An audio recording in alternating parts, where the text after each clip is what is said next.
I am Dr. DrTPS, retired space scientist.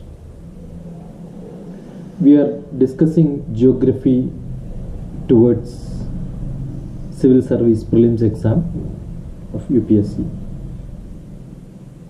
We have seen the landforms and hydrosphere in the earlier bit. One major portion which is to be learned under geography is atmosphere.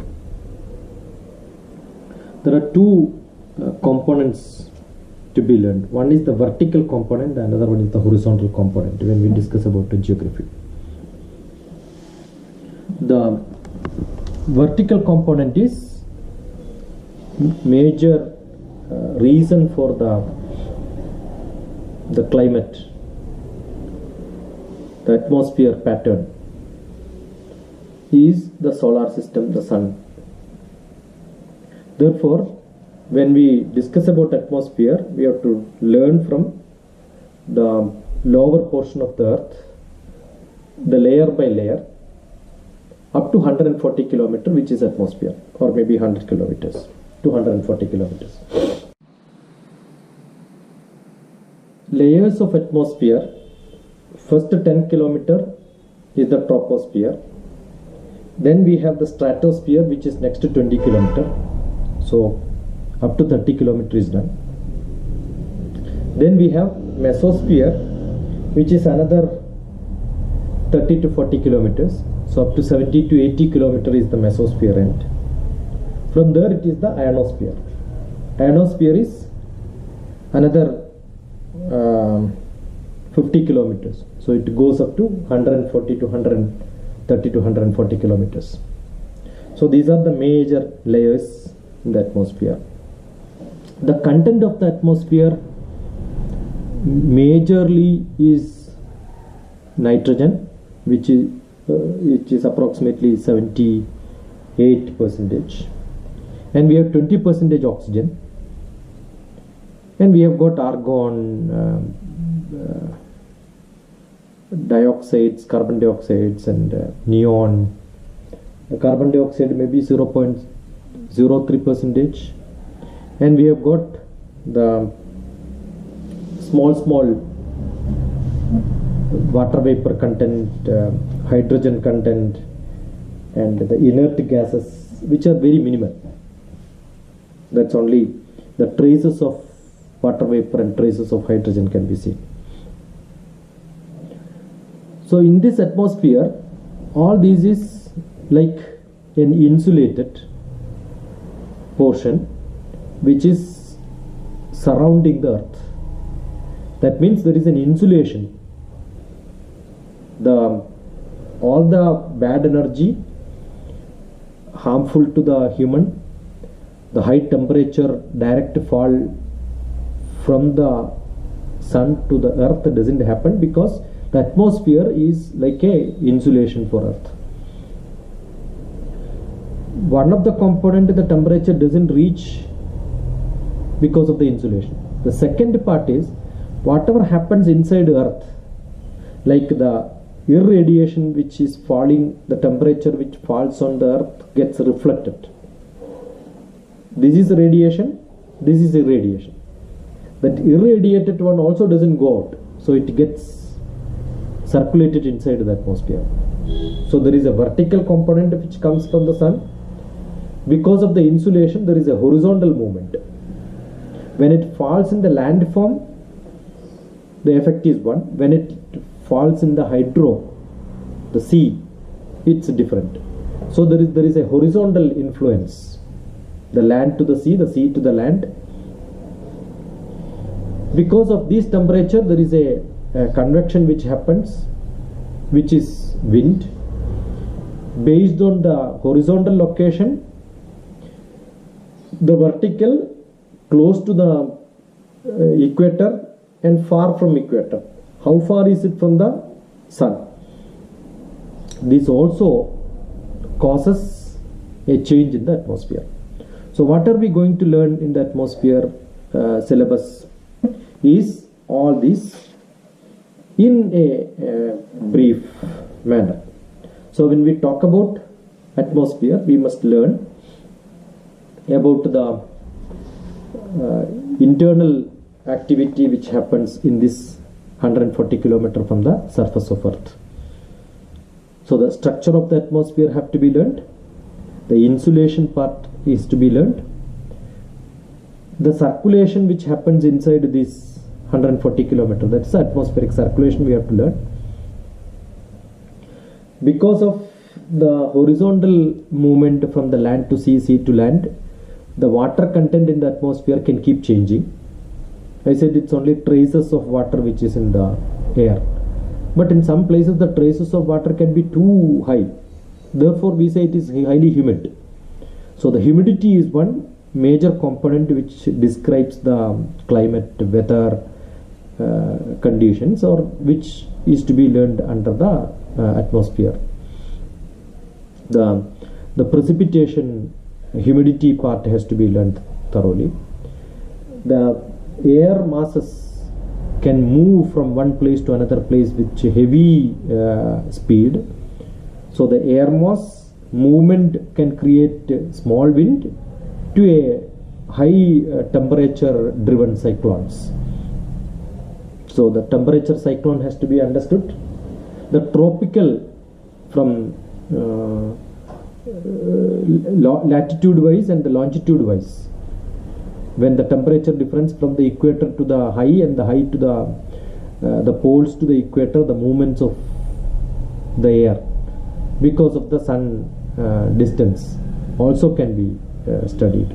In some of the regions it is too heavy, like the tropical region we have got a tropical cyclone which is to be learned separately. Therefore the classification of the climate based on all this is what we learn in the chapter, in which we have to learn the first the structure of the atmosphere, like the homosphere and heterosphere, toposphere, stratosphere, mesosphere, thermosphere, ionosphere, exosphere outside that, and the insulation part has to be learned. The angle of the sunrise, the length of the day. There are places where the sunlight doesn't fall, or the day is not in every day there is a day. The day can be, or the sunlight can be much shorter. That has to be learned, like poles, and like the equator we have got 12 hours concept in some month, but in some other month it doesn't happen. So the season changes have to be understood. The transparency of the atmosphere along with the insulation. There are some places which is transparent, that is to be understood. The transfer of heat in terms of radiation, irradiation, conduction, convection, and movement of air due to this, and the greenhouse effect, and how the earth is protected with the ionosphere, and what happens if it is not there, and such a study has to be understood.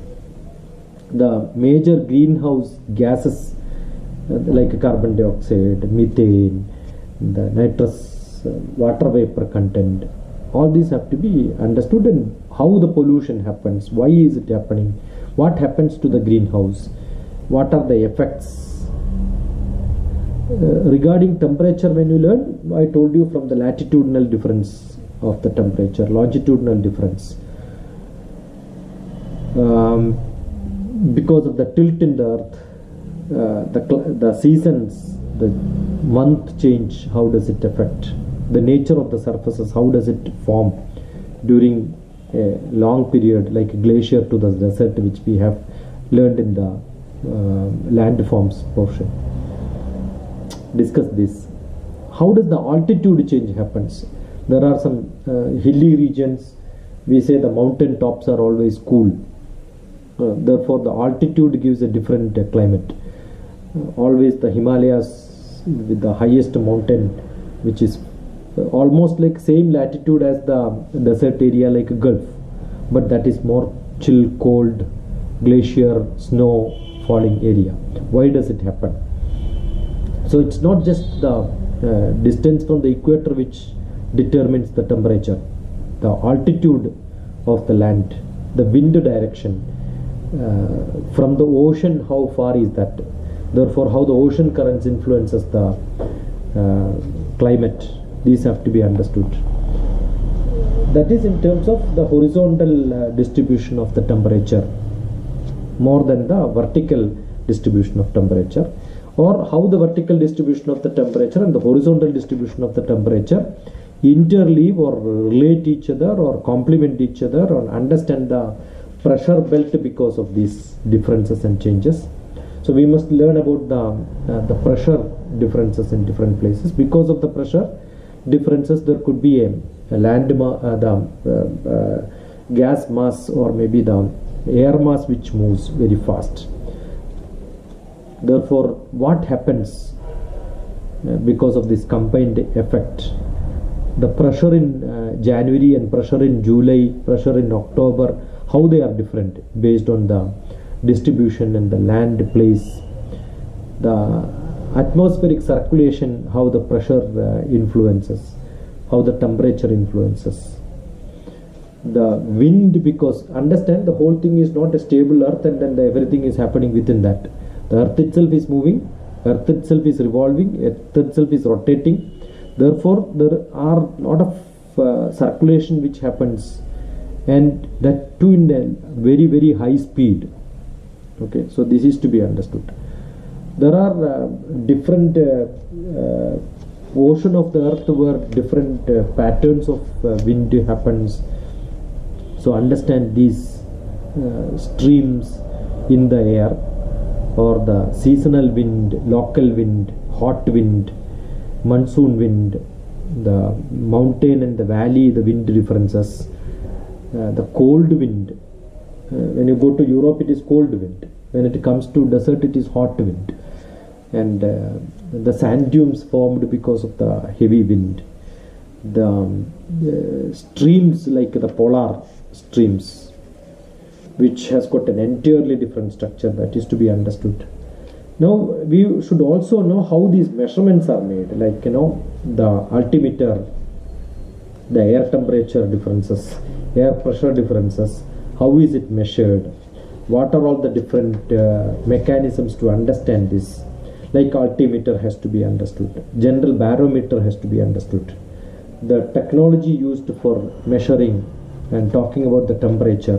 When we say the temperature of Hyderabad is 30 degree or 23 degree or 47 degree, understand how is it measured, how the airports are the places where the temperature is measured.